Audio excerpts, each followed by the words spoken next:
رسول وہ ہے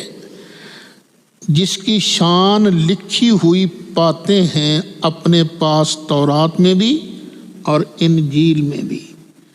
انجیل میں بھی اور تورات میں بھی اس آنے والے رسول کی نعتیں، ان کی شانیں وہ لکھی ہوئی پاتے ہیں۔ آج بھی بائبل اٹھا لیجئے، بائبل کی کتاب یوحنا اس کو اٹھا لیجئے، یوحنا کے اندر نبی کریم علیہ السلام کی بشارتیں 3 جگہ پر لکھی موجود ہیں۔ یأمرہم بالمعروف، یہ ان کو حکم دیتا ہے نیکی کا، وَيَنْهَاهُمْ عَنِ الْمُنْكَرِ، اور بری چیزوں سے روکتا ہے،